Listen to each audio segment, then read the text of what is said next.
Bateu aí completamente o desespero, viu? Ó, no sábado à noite, enquanto aí boa parte do Brasil viu o show da Madonna, o Bolsonaro fez a live do desespero. Bolsonaro, ele anunciou no sábado de manhã, logo depois ele foi internado de manhã, estava com crises de pânico, aí foi internado, a eripizela que ele tem, que é uma bactéria que tá com bicheira, né? É uma bactéria que ele tem já faz alguns anos e que ele não trata. Ele começou a tratar e tal no ano passado e tal, melhorou, só que quando a pessoa tem crises de estresse, piora. E o Bolsonaro teve uma piora grande na bactéria, ele apareceu na semana anterior normal, de repente ele foi internado às pressas em Manaus e apareceu com uma faixa grandona assim no braço, com curativos e tudo mais, porque atacou depois da soltura do tenente-coronel Cídio. Pois bem, aí ele fez uma live do desespero em que ele falou que, olha, nunca vi um presidente sem povo e tudo mais. Ele foi entrevistado por jornalistas, abre aspas, gente que dissemina fake news, australianos. Aí eles faziam a pergunta em inglês, alguém traduzia e o Bolsonaro falava depois em português. Aí, nossa, chato. Se inscreve aí no canal porque, olha, que coisa chata que eu escutei aqui para fazer esse vídeo, viu? Meu Deus do céu! Ele fala as mesmas coisas que antes e olha, com problemas técnicos, o Bolsonaro sempre que ele vai para Manaus, eu não sei se ele fica num lugar que a internet é muito ruim ou o quê. Eu lembro que quando ele era presidente, ele fazia as lives semanais, sempre que ele estava em Manaus, ou às vezes também em Roraima, ele fazia live com uma internet muito ruim, tudo travando, com ruído. Aí na live, se chama Space, ele fez no Twitter. Ele fez um Twitter porque lá no Twitter o dono da plataforma é amigo dele. E aí o Elon Musk passou a promover tudo que faz o bolsonarismo. Então aparece até para quem não segue eles. Aí, então lá eles sabem que eles têm ali uma vantagem que eles não vão ter em nenhuma outra rede social. E aí, ele fez, só que ele disse que o perfil dele, Bolsonaro, não conseguiu participar, então ele foi pelo perfil do Capitão Alberto, que é um deputado lá do PL de Amazonas. Mesmo assim teve problema lá no microfone, teve problema em tudo que é coisa ali, eles fazem bem mal feito mesmo. E aí, em determinado momento, ele conseguiu entrar, e aí ele falou que nunca viu um presidente sem povo, que olha, o Lula e o STF, eles querem acabar com a direita no Brasil, eles odeiam os conservadores, eles têm ali uma visão que eles querem liberar as drogas e o aborto, etc. E a gente aqui é contra os traficantes de droga, a gente é contra as organizações criminosas, por isso eles são contra a gente, porque eles quem fazem parte dessas organizações. Então o Bolsonaro ele fala bem mais leve do que o Gustavo Geyer e do que o Nicolas, bem mais leve, viu? Você vai falar do Bolsonaro, como ele tá com muito mais medo de ser preso, a fala dele é muito mais suave, mas ele tá na narrativa dos bolsonaristas aí, a narrativa agora internacional, de que o Brasil é uma narcoditadura e que eles querem prender o Bolsonaro porque o Bolsonaro é quem luta contra as facções criminosas e que essas facções criminosas é quem estão ali junto com o STF, que é o braço jurídico delas, e aí o STF ali, essas facções e o Lula, todos juntos, querem prender o Bolsonaro e acabar com o bolsonarismo e aí liberar todo tipo de coisa que eles chamam lá de depravação, que são drogas, aborto, pedofilia, etc. É engraçado que ele fala isso pouco tempo depois de uma live do Nicolas com um pastor que estava ali incentivando que homens beijem suas filhas, beijem ali de língua, passem a mão, falem que querem pegar suas filhas e outras coisas mais. Um pastor ali incentivou isso, virou um escândalo, começou a ser investigado, logo o bolsonarista mais famoso, que é o Nicolas Ferreira, fez uma live com ele. Você fala, que coisa, né? O Bolsonaro vai lá e fala para os bolsonaristas aí, dissemina essa narrativa. Só que tem uma coisa, viu? Não foi bem aí o Space do Bolsonaro, não estava com uma audiência muito boa, apesar que os bolsonaristas no sábado à noite estavam sem ter muito o que fazer, porque eles estavam tentando boicotar o show da Madonna, então estavam sem ter o que fazer. Então eles ficavam ali nas redes ou via o Bolsonaro ou ia reclamar e tentar culpar o Lula e a Janja pela tragédia do Rio Grande do Sul. Só tinha essas duas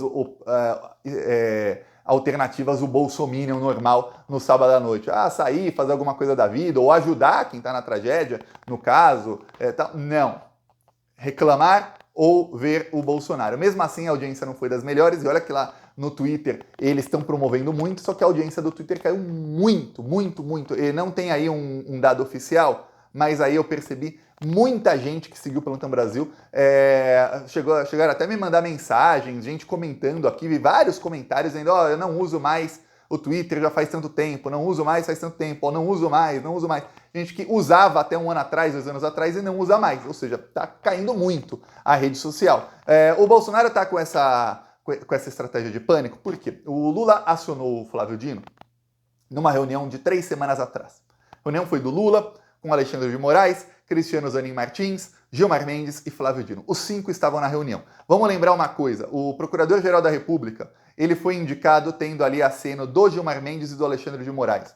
O Flávio Dino e o Cristiano Zanin Martins, quando o Lula os indicou para o STF, os seus principais padrinhos no STF, não precisa de um padrinho no STF para indicação, mas eles eram o Gilmar Mendes e o Alexandre de Moraes. No caso ali, o Dino, o Flávio Dino, ainda tem uma boa relação com vários outros ministros e o Zanin com alguns outros que não são os mesmos que o Dino.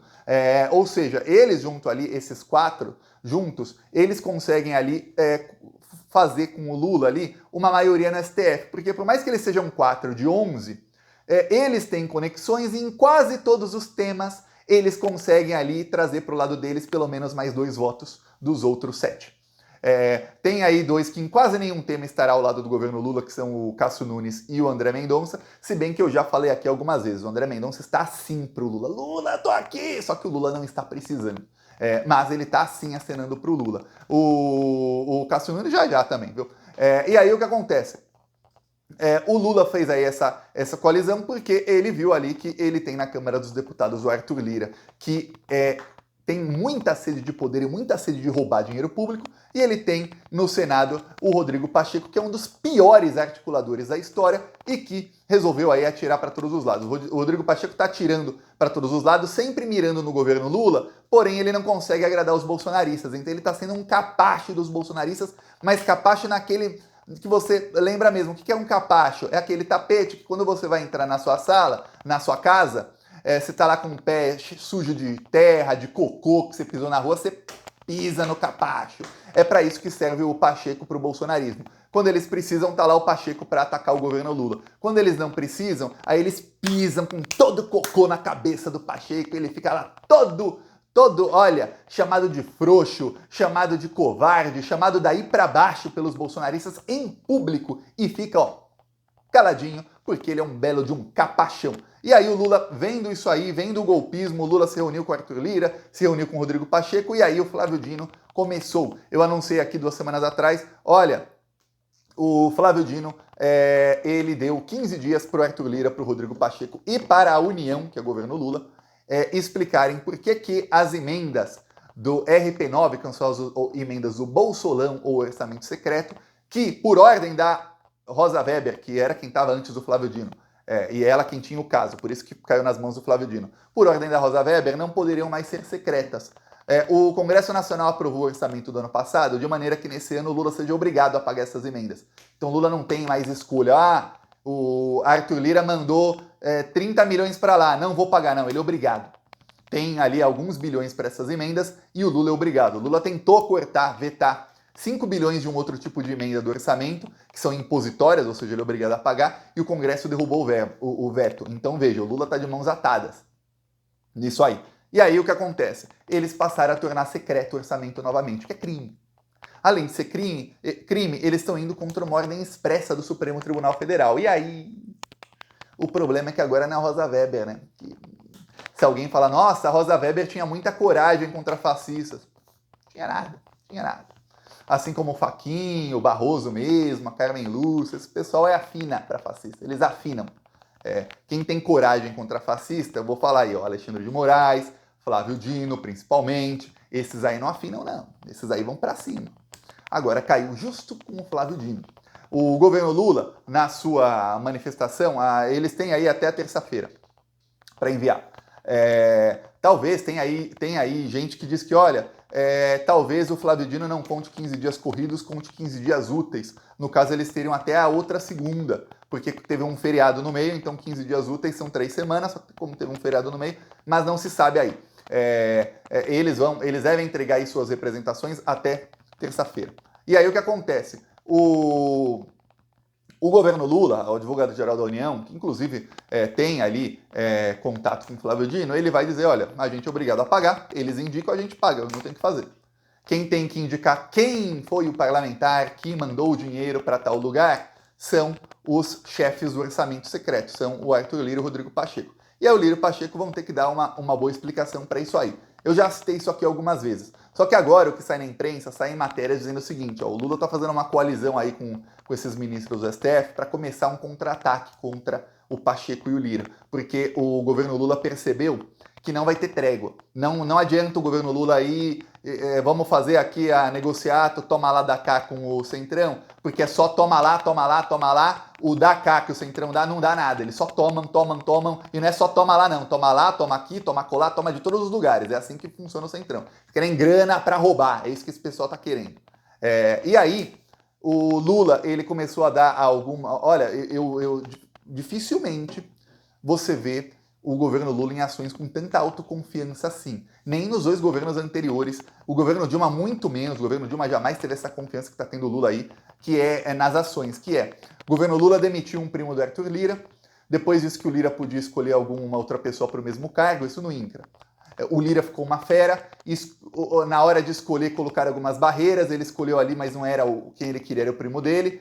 A segunda, a terceira opção também não deixaram, o Lira ficou bravo. Aí o Lula liberou mais de 1 bilhão de emendas na semana retrasada e liberou só pra gente da base do Lula. Não liberou pra ninguém do Centrão, não liberou pro Lira, não liberou pra nenhum bolsonarista, pra nada. Aí o Lula liberou mais emendas aí pro Senado, aí liberou bem pouquinho pros outros, pra bolsonaristas e pra esses outros, que ele é obrigado a liberar, e liberou um monte para quem não é bolsonarista e para quem não é aliado do Rodrigo Pacheco. Então o Lula está liberando aí verba. Ele é obrigado a liberar verba? Mas ele pode escolher liberar lá no fim do ano, se ele quiser, ou liberar agora. Todo mundo quer a verba o quanto antes. Então ele vai liberando antes para os aliados dele, coisa que não estava fazendo antes, nem no ano passado, tá? No ano passado estava ali indo aos poucos com todo mundo. Agora não, tá liberando para os aliados primeiro. O Arthur Lira ficou uma fera. O Lula teve um encontro aí com o Arthur Lira, ele disse que não pode chamar de reunião, porque ele e o Lira se encontraram como duas pessoas e não como presidente, numa reunião ali com seus ministros e tudo mais.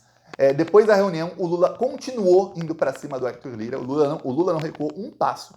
O Arthur Lira tá aí atirando para todos os lados, porque ele percebeu que tem uma chance aí grande do candidato dele à presidência da Câmara do ano que vem não ser eleito. Se não for eleito, é uma desgraça para Arthur Lira, porque ele perde todo o capital político que ele tem hoje.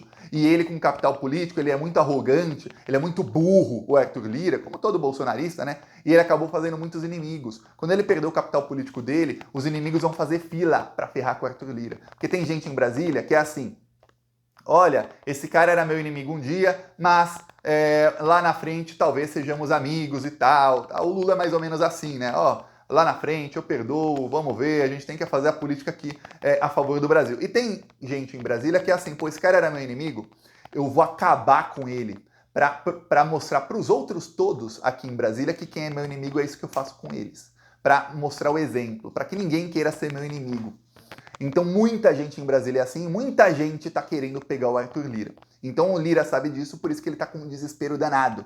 O Rodrigo Pacheco passou a articular aí com os bolsonaristas e foi descartado pelos bolsonaristas. Mas ele teve uma reunião aí com o Haddad nessa semana sobre orçamento e ele mostrou algum descontentamento. Pelo que teve aí o governo, o Rodrigo Pacheco não entendeu ainda a situação delicada em que ele tá. Então, nessa semana, tudo indica aí, pelo que saiu aí na imprensa, que o STF vai começar a agir diretamente contra o Rodrigo Pacheco e contra o Arthur Lira. Então, segure-se, viu? Porque eu falei aqui nos últimos dias, quem é plantonista aqui acompanha todos os vídeos deve ter visto, eu falei, o Lula tá indo pra cima, viu? Então, aquela autoconfiança do Lula é porque ele tinha por que ter autoconfiança. O Lula não dá ponto sem nó. Se ele começou a bater de frente com o Lira e com o Pacheco, é porque ele sabe que ele tem bala na agulha para bater de frente com os dois. Quem aí parece que quem tá percebendo aí um pouquinho é o Arthur Lira, o Rodrigo Pacheco ainda não. Quando o Pacheco descobrir, talvez seja tarde demais. É um dos piores articuladores políticos de todos. Por isso mesmo, o Bolsonaro percebeu, peraí. Então, o Lula tá indo para cima do Pacheco e do Lira. O Lula se reuniu com ministros do STF. Esses ministros agora estão indo para cima desses que são os aliados do Bolsonaro no Congresso Nacional. As investigações estão avançando. Saem notícias da imprensa de que o Procurador-Geral da República já tem pronta uma denúncia contra o Bolsonaro para ser feita aí, talvez nessa semana, talvez na próxima. Então a situação do Bolsonaro tá ruim. O Bolsonaro chegou a ser avisado lá no mês passado que a Câmara dos Deputados estava até querendo votar um projeto de anistia para ele. E que esse projeto passaria na Câmara e no Senado. e que não teria o que fazer o governo Lula. E aí o Bolsonaro já foi avisado, esse projeto já era, esqueça. Se tiver para passar esse projeto, o STF vai retalhar imediatamente. Aí, mas o STF não quer brigar, não tem essa não. Não vai ter apaziguamento. Se eles forem para cima aí com projetos de lei e tudo mais, o STF vai para cima. E para quem falava de, recuo, recuo, as 2 vezes que o Lula entrou contra o Congresso Nacional no STF esse ano, nas 2 o Lula ganhou.